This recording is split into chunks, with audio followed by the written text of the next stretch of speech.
Sunday's sensational report literally shook the Labour Party to its foundations. Starmer is trapped in serious problems and the situation in the party is far from the stability that everyone hoped to see.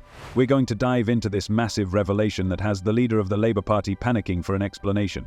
Get ready, this is a real sensation.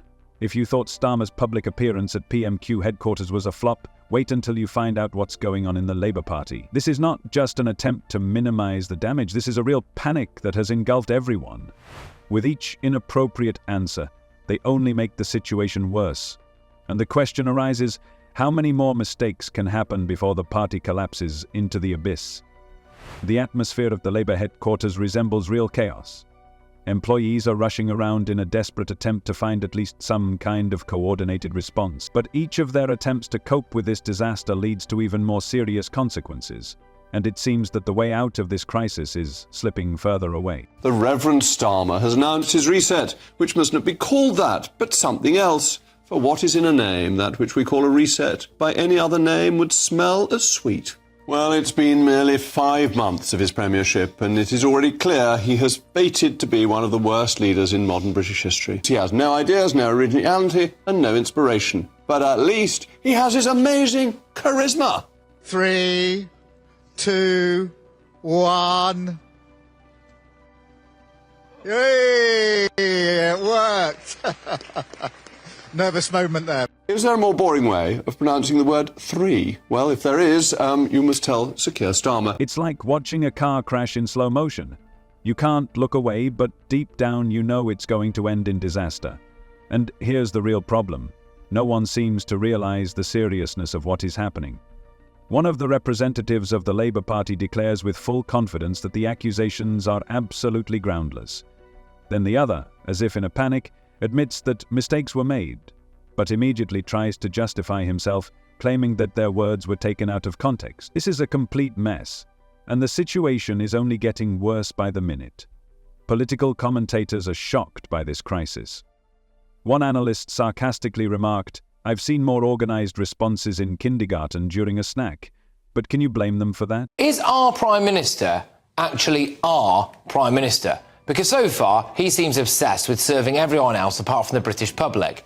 Do you remember when he kept saying this? I say to you directly, my government will serve you. Politics can be a force for good. We will show that. We've changed the Labour Party, returned it to service, and that is how we will govern. Country first, party second. Country first, okay?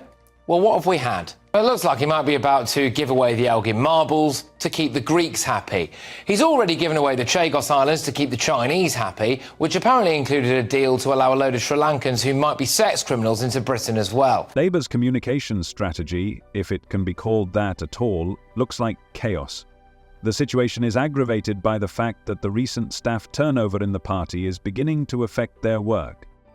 There are so many new faces in the public relations team that their lack of experience in crisis management of this magnitude is obvious. But here's what really scares Labour. What if this is just the beginning? There are rumours in Westminster that even more compromising information may surface in the coming days. Every time an employee's phone rings, you can see panic and fear in his eyes. What kind of new sensation is about to break out? Over time, it becomes quite obvious that the Labour Party is not just not coping with the situation, they are on the verge of disaster. He said that he wouldn't let Britain pay reparations. Then he ended up discussing reparations to keep the Commonwealth nations happy. He said he wouldn't put your energy bills up. Well, they have gone up and they're going to go up again. And now we're giving away billions of pounds in climate change reparations to keep people like India happy. Shock horror, they're not happy and they want more of our money. He won a load of votes in rural constituencies at the last election, then shafted British farmers, simultaneously giving away about £500 million in foreign aid to foreign farmers. So he seems to care more about them than the people in this country who actually... They are desperately trying to stop this explosive leak, but it's like trying to plug a dam with chewing gum. The main question is, how long can this go on before major changes occur? Will we see mass resignations? Will there be problems with leadership? Or will the party try to bypass all obstacles and wait out the storm? One thing is for sure, The opposition parties are watching this chaos with delight, ready to take advantage of Labour's moment of weakness. While Labour continues to face difficulties, its rivals are sharpening their knives like predators ready to attack. Starmer and his team need to pull themselves together, because this political storm is far from over. The pressure on Starmer is mounting like an avalanche, and his political opponents are capitalizing on the scandal, demanding his resignation with every new breath. The opposition jumped at this opportunity like a hungry wolf at its prey. The leaders of the Conservative Party openly accuse Starmer of failing to solve the key problems of voters, not restraining their rage, and insistently demanding his resignation. But it's not just the Tories who are after Starmer.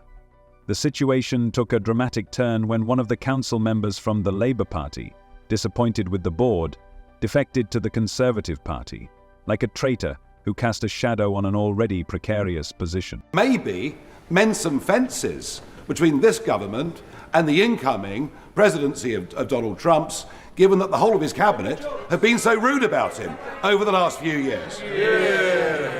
Well, I'm glad to see the honourable member making a rare appearance back here in Britain. He spent so much time in America recently. I was half expecting to see him on the immigration statistics when we see the next batch. But he may have missed. I did congratulate the incoming president last week. This step has seriously undermined Starmer's authority, and now he stands on the edge of a precipice. Every day, the demands for his resignation become more insistent and loud. Local Conservative Party associations furiously accuse Labour of completely ignoring the needs of residents and local interests. Their harsh words resonate with voters who already look at Starmer's leadership with disbelief. The scandal is rapidly destroying the credibility of the Labour Party. Undecided voters begin to drift away, and even long-time supporters begin to doubt their loyalty, as if their faith in the party is bursting at the seams. If Starmer fails to turn the situation around quickly, Labour risks facing a catastrophic election defeat. The main question now is whether any influential figures will be able to leave the ranks of the party before it finally collapses. Cracks are appearing in the united front of the party, and rumours of possible splits are beginning to spread behind closed doors like poison gas. Vultures are circling around, waiting for Starmer to fall, ready to cling to him.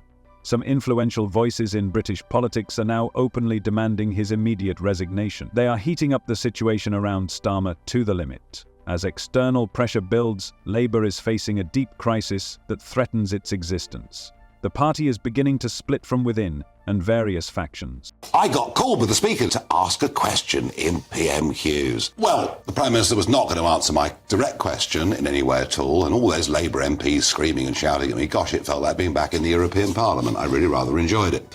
But the serious point, of course, and he's right, that with a population that has exploded over the course of the last few years, the previous government did not build enough prison places. But the whole question of early release, I mean, what is the point of a sentence if people are let out after only serving 40% of it? One of the people released from one of the northern prisons yesterday had, wait for it, 109 previous convictions. So that person, I would say, is... Starmer's leadership looks shakier than ever, and it's becoming increasingly clear that his days in office may be numbered. The coming days will be crucial not only for him but for the entire Labour Party, which is now teetering on the edge of the abyss. Chaos reigns within the party, and Keir Starmer's leadership is under relentless scrutiny. The once united front is rapidly disintegrating like a house of cards, as various groups within the party see an opportunity to strengthen their influence and take advantage of the situation. The gap between Starmer's supporters and critics is growing every day, and this creates an atmosphere of tension and discontent. I have heard some shocking comments from representatives of the Labour Party. One senior member of the party frankly admitted that the fear for the future under Starmer's leadership is becoming more and more palpable. Some of us are beginning to seriously doubt his ability to unite the party and implement his policies. What's really striking is how quickly Starmer's allies start to distance themselves from him. People who were his loyal supporters just a few days ago are now trying to step aside. There is real uncertainty about Starmer's ability to lead effectively, and the situation is becoming increasingly confusing and alarming. As Starmer's support wanes, other ambitious figures in the Labour Party see their chance to seize power. There is talk of possible problems with the leadership, and several names have already been mentioned as potential successors. One can only guess which of them will take the first step, and what impact this will have on the fate of the party. There is tension in the air, and every new day brings new challenges that may be the last straw for Starmer. Share your thoughts in the comments. See you later.